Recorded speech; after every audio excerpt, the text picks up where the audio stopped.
Hello, magandang gabi. Nasa Christmas break ako ha. Pero upload pa rin ako kung kaya ko.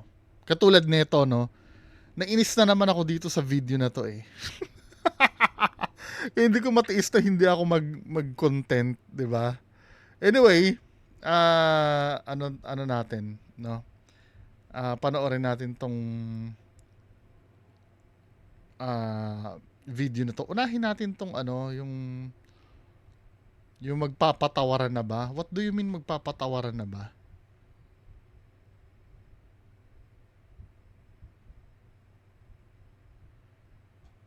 May mga video to eh. Tingnan nga muna natin to bago yung main event na kinainisan ko. Hindi ko nga siya kinasuhan ng mga libel eh. Wala nga eh. Kasi grabe yung ginawa nila. Yung mga kinaso niya sa akin, yan po ay malugod ko nga harapin yan. Didepensahan ko yung sarili ko. Pero kung palipad hangin nyo lang yan, hindi ko yan gagawin. Now, kung Boss, copy. kung yan ay makatotohanan, humingi siya dito ng tawad sa harapan ng bahay ko.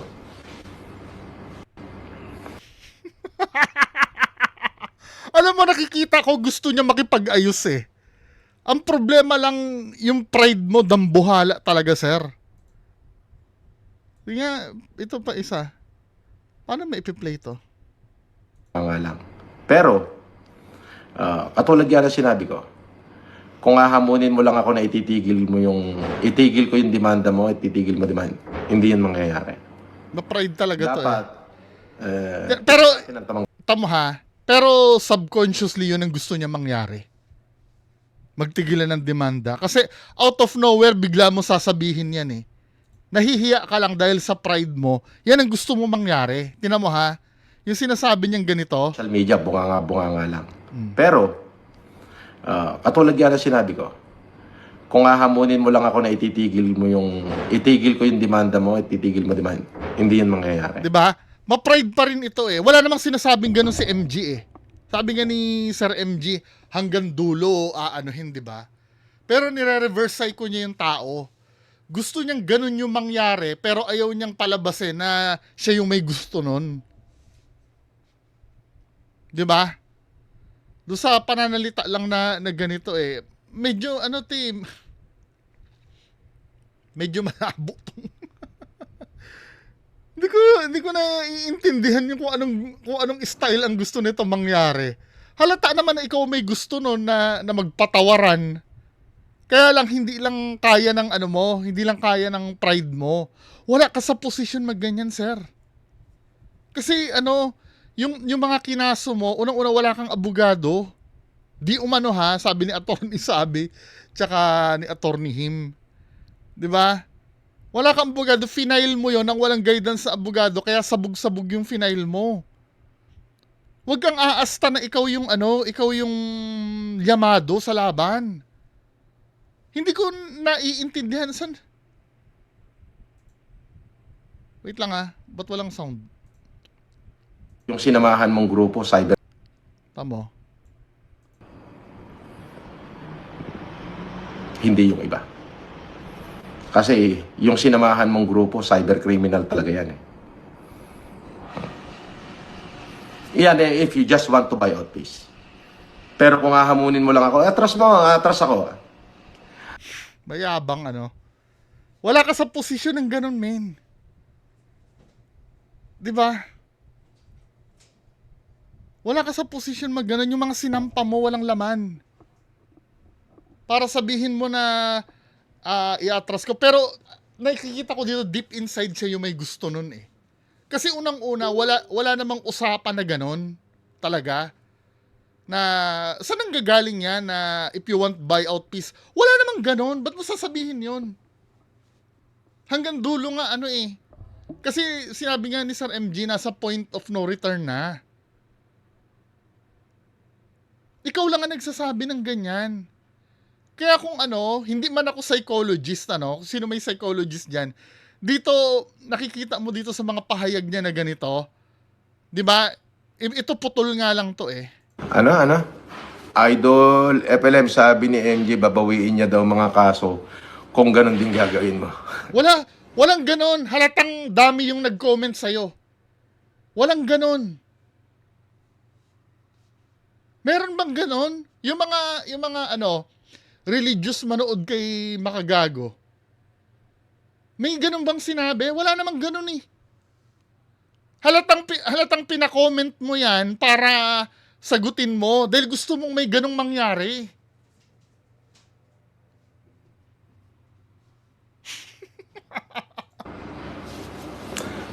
Ano? Idol, FLM, sabi ni MJ, babawiin niya daw mga kaso kung ganun din gagawin mo. Let's see. Let's see. Walang ganon. Alam mo sa sarili mo na mahina yung kaso mo eh.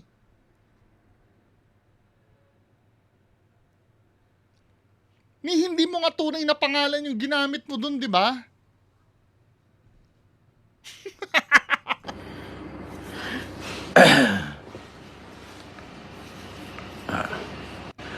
Alam mo kasi, nag-decide na ako eh.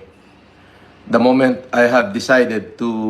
Wala, tinan mo kung paano niya nililigaw yung tao, no? Ganyan siya maglaro. Kahit wala namang sinabing ganon, sasabihin niyang merong ganon. Para lang palitawin na siya na naman yung nasa ibabaw. Alam mo men, kung gusto mo matigil yan, sabihin mo yung nasa puso mo na gusto mong ganon yung mangyari. Erase mo na yung pride mo. Tamang-tama, Pasko ngayon, ano? O baka pag nakiusap ka, lunukin mo na yung pride mo.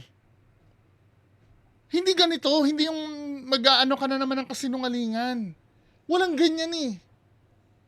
May ganun ba? Hindi, correct me if I'm wrong. May ganun ba? Kung may ganun, pakisend ka sa akin yung video kung saan sinabi ni Sir MG yun. Dinadaan niya sa comment, kunyari may nag-comment. Sino yung I'm so sure, yung magko-comment na yan, bagong gawang account lang yan. O baka mamaya si Casper yung nag-comment na yan para palitawin na, na nakikipag-negotiate sa'yo. Ang lupit nito, no? Parang kailangan sa kanya pa lumuhod yung, yung tao. Ay nako, ikakalubog mo yan, men. Actually, lubog ka na yata. Pero, ikakasira, ano bang tamang term? Ikakatapos ng karir mo yan. Yang kakaganyan mo, hindi yan maganda.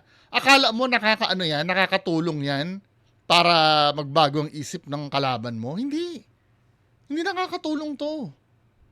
Lalong mayayamot sa'yo yung yung kalaban mo. Do such a thing. Let's see.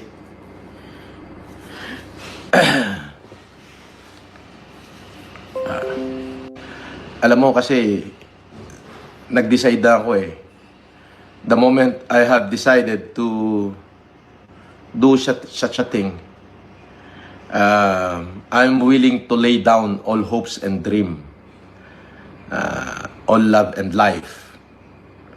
Ibig sabihin, nasimulan ko na yun eh. Kumbaga, hindi kasi siya nagpadalos-dalos sa paninira niya sa akin. Talaga nagpadalos-dalos pa yung kalaban niya. Men, ikaw yung nagpadalos-dalos.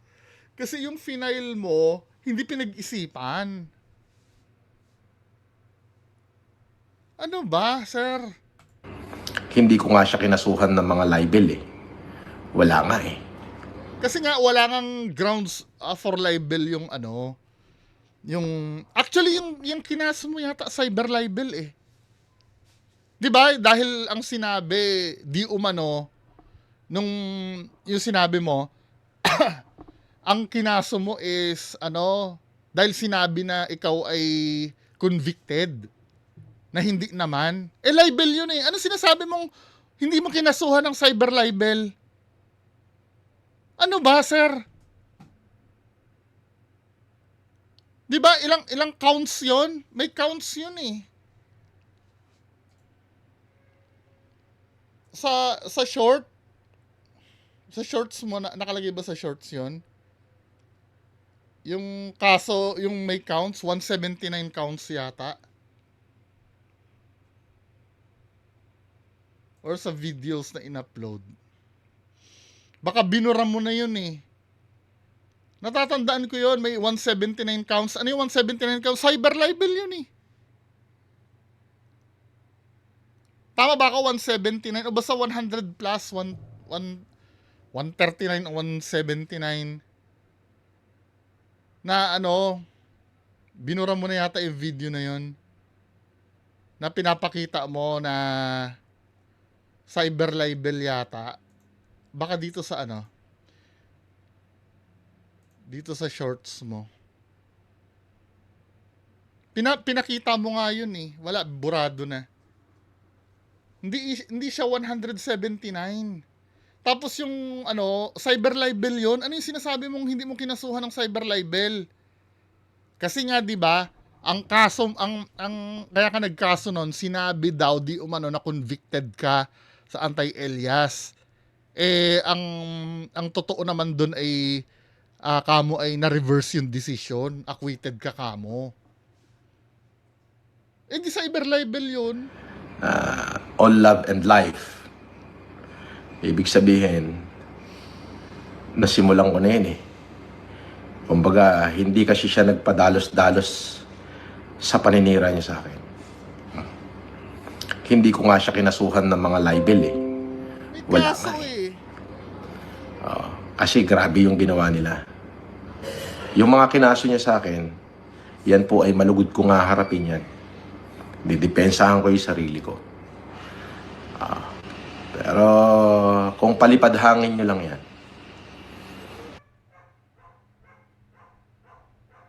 So, tanongin ko yung mga attorney ha. May message ko eh. hindi ko yan gagawin. Now, kung Boss Coffee. kung yan ay makatotohanan, humingi siya dito ng tawad sa harapan ng bahay ko. Baka sakali. Siya pa yung nagdidemand. Siya pa yung nagdidemand na ano, na ganon. Actually, hindi niya naman dinidemand. Sinabi niya kung ganon daw ang gagawin, baka sakali. Wala ka sa position, sir. Magganon. Hintayin natin reply ng ano ha. Ng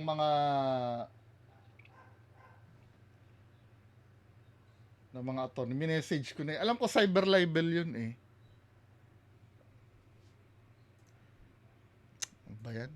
Ano? Siya lang. Pero yung iba, hindi ko patatawarin. Sila po genius. Katulad na sinabi ko, wala akong personal na galit dyan kay Makagago. Pero yung ano, yung mga kinasa mo kasi kay Food Genius, sir, wala rin yun eh. Unang-una dami si Food Genius. Tapos yung mga threat, marami kang sinangkot doon na wala namang kinalaman. 'Di ba grave threat 'yon? Ano pa ba 'yon? Data Privacy Act. Tapos basta madami kang inano doon eh. Yan ay na-overwhelm lamang dahil biglang lumaki yung kita niya. Na-overwhelm, hindi niya ako mabitawan. Tapos nakipag-connive na siya dito sa grupo ni FG. So, yun ang nagpahamak Gagi. sa kanya. Ano yan? Libelous yan. Libelous yan, men. Yung sinabi mo na nakipag-connive siya kay kay Food Genius. Libelous to. Sumali siya sa isang cyber criminal. Mga cyber criminal eh. Parang ang nangyayari, parang gusto niya maging kakampi si Makagago, no? Parang naiintindihan kita. Kung makikipagpatawaran ka sa akin, patatawarin kita. Pero hindi ito sila Food Genius. Hindi. Na-overwhelm ka lang dahil lumaki ang kita mo. Ayun. So, let's see. hindi ko isinasantabi sa puso ko ang kapayapaan.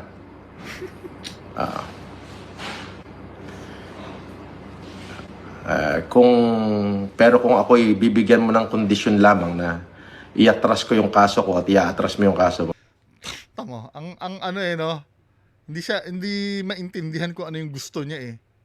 Kailangan pa talaga na siya ay lapit-lapitan at kailangan magmakaawa ka. Yun ang gusto niyang mangyari dito. hindi yun mangyayari. Dapat tumanggap ka ng pagkakamali mo. Alam mo sa sarili mo yan, ikaw ang unang bumalatenga sa akin. Yung ikinasa mo sa akin, puro insult lang yun eh. Walang mangyayari doon.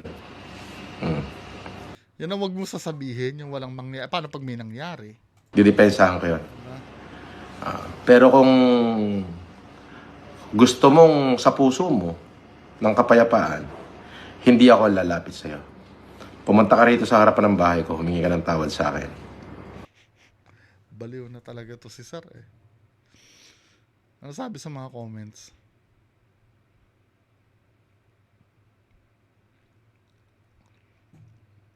Anyway, hindi ito yung So alam na natin yung punto, no. Feeling ko yun ang gusto niyang mangyari. Nahihiya lang siyang i-admit na magsabi na na MG, kalimutan na natin to. 'Di ba? Sa totoo lang, alam mo, feeling ko lang pwede ka mapagbigyan kung ikaw yung magsusorry eh. Ibababa mo lang yung pride mo men eh. Don't know kung ganun si MG, no? Hindi ko naman masyadong kilala si Sir MG, pero mukhang may chance pa kasi ganito, 'di ba? Kung magkakaroon lang ng chance, mas may chance pa na maayos yung problema mo kung ikaw magsusorry kaysa yung tao ang pinagde-demand mo na mag-sorry sa'yo. Ewan ko kay Sir.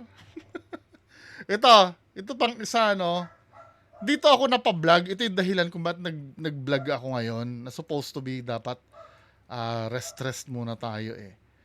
Kasi itong kwento mo na to, familiar na sa akin to.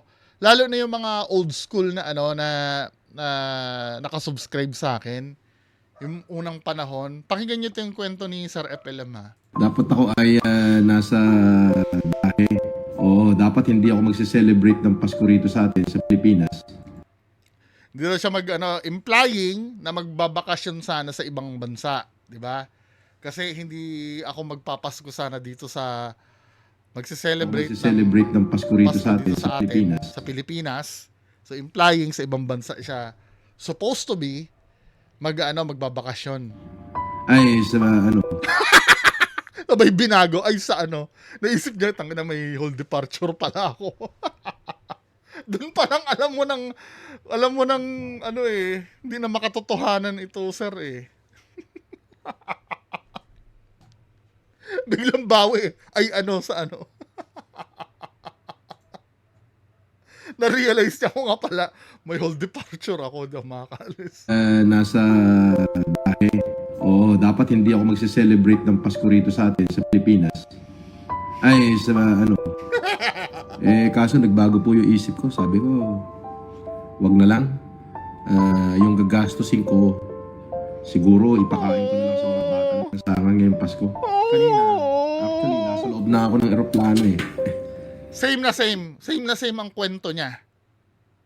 Natatandaan ko tong kwento mo na to nung election eh. Recycled ito eh. Ngayong Pasko. Kanina, actually, nasa loob na ako ng eroplano eh. Hindi ko alam kung ano yung nakain ko. Actually, kung nasa loob ka ng eroplano, dapat nagvi-video ka na nasa airport ka eh. Kilala ka namin eh. 'Di ba? Imposibleng hindi ka magvi-video doon na ikaw ay papunta o kahit mag-picture ka man lang na nasa airport ka o Ikaw, papaalis, yung pumunta ka nga lang ng Aklan, nagbi-video-video ka pa sa airport eh. Yan pang mag-out of the country ka. 'Di ba? Hindi ikaw 'yon. Si FLM dapat lagi naka-video yan eh. Tapos hindi mo bi-videohan na pumunta ka ng airport. Biglang, sabi ko, yung gastusin ko rito sa... naisip ko lang. bigla ng change of heart. Hindi pa naman naisasarado yung ano. Oh. Hindi pa naisasarado yung cabin. Nag-scroll ako sa social media. And then nakita ko yung may mga magpapaskong masunugan. So, bigla, as in, change of heart talaga. Immediately, bumaba ako ng aircraft. Sabi ko, yung gagastusin ko dito sa isang beach resort kung saan para makapag-unwind man lang. So many negative bombardment towards me. Naisip ko, let the bombardment bombard. Oh, talagang nag-sacrifice siya. Let the bombardment bombard me. Let the bombardment bombard me. Ayos Hindi rin naman ako maalam sa grammar. Pero, ayos yung mga banata natin, Yun yung naisip ko. And Let the bombardment. yung spend ko rito na resources, why na hindi ko na lang ipamahal sa mga higit na nangangailangan. Diba? Oh. Yun. Ayun yun. So, kaya andito uli ako. Alam mo, sir, sorry pero ginagawa mo kaming bobo. Di ba? Unang-una, may active ka na hold departure order. Kasi may kaso ka nga, 'di ba, yung illegal recruitment tsaka yung human trafficking. Meron kang may hold departure order ka. Hindi pwede ngayon kung biglang kinambyo mo kasi dito sa umpisa kinambyo mo bigla Ako ay nasa Oh. Ang sabi mo dito, hindi ako magse-celebrate ng Pasko rito sa atin sa Pilipinas. ay sa ano? Doon pa lang, hindi mo man lang inedit ito video mo, men. Para malinis yung yung pagkakagawa mo. Alam mo na naka-live ka sana nag-shoot ka na lang ng video na ganyan. Hindi mo man na inedit. Doon halatang nag-iimbento ka ng istorya doon. Tapos yung eroplano na yan, recycled kwento mo na yan nung nakaraang eleksyon. Hindi itong eleksyon na nag-withdraw ka nung nakaraang eleksyon na na senatorial na naka almost 5 million kang boto. I think yun ay during campaign mo yun Kasi napag-usapan, nagtatawanan kami nung narinig namin yun. Hinahanap nga namin ni Sir SWB yung video na yun Ang pagkakaalam ko, kausap mo doon yung mga supporters mo doon sa channel mo. Ang kwento mo naman, ang version mo naman noon, during pandemic, during pandemic daw, si Ma'am Mayu naghihintay sa airport sa Japan. Tapos ikaw naman, nasa loob na ng eroplano habang nag-i-scroll ka. Same! Nag-i-scroll ka, nadaanan mo si Pangulong Duterte na nananawagan na tulungan yung mga kababayan. 'Di ba? 'Yun ang kwento nyo. Natatandaan nyo to, yung mga dating nanonood sa akin. Tapos, ang medyo mabigat ang drama mo nun Ang drama mo naman daw nun, pasara na yung eroplano, pag gano'n na daw, biglang pinigilan mo at lumabas ka. Tapos galit na galit ka mo yung asawa mo. Yun, mapapansin nyo yan doon sa debate namin ni Attorney Baarde. 'Di ba? Isa yan sa mga tinanong ko na sige, paano mo mapapatunayan yung yung kay Baarde ko kasi kinikwento din ni Baarde yan Yung senaryo na yan dahil kinuwento ni FLM sa kanila. 'Di ba? Totoo ba 'yon na yung pasara na yung pinto, pipigilan mo para 'Di ba once na ganon hindi na pwedeng mangyari 'yon? Hindi na pwedeng gawin 'yon. Pero pwede naman yatang bumaba na nakaupo ka na doon sa loob. May time na na pwede mong gawin 'yon. Kaya lang yung hindi mo na mare-refund yung ticket mo noon. Tsaka aabalahin. Anyway, kaya pumayag man o hindi na pwedeng mangyari 'yon. Recycled itong kwento mo. Same na same do sa dati. Tsaka anong purpose nito para para maantig na naman sa mga tao? Sir, hindi na gumagana ito eh. 'Di ba? Siguro 3 years ago, 4 years ago gagana pa 'yan. Pero sir, sa dami na ng mga ginawa mo, hindi na siya hindi na siya magwo-work talaga eh. Yung mga ganyang banatan. Hindi na siya magwo-work eh. Ayun, kung may maniniwala pa dyan sa mga ganyan mo, no? Saludo na ako doon. Talagang tinakasan na sila ng common sense nun, or pag naniwala pa dyan, di ba? Nakaka-insulto lang sa part ko, no, bilang Pilipino. Hindi na para sa akin kasi actually kung sa akin ikikwento niya yung ganyan, hindi ako maniniwala eh. Pero ang isa sa kinakabwisitan ko, ganyan kababaw ang tingin sa mga kababayan natin. Which is sa kabilang banda ganun nga na nadadala tayo sa mga ganyan eh. Mga politiko ginagawa yan min eh. Para makakuha ng nag-reply na sa akin. Ano daw ikakaso mo kung hindi ka nagkaso ng cyber libel? Yun lang, no? Kayo, choice nyo pa rin yan kung maniniwala kayo dyan, no? Ngayon, kung naniwala kayo dito, dyan, ang advice ko, magpadala kayo ng pera. Ha? Lakihan nyo yung padala nyo. Anyway, yan lang po muna pag-uusapan natin yung gabi. Magandang gabi sa inyo lahat. Bye-bye.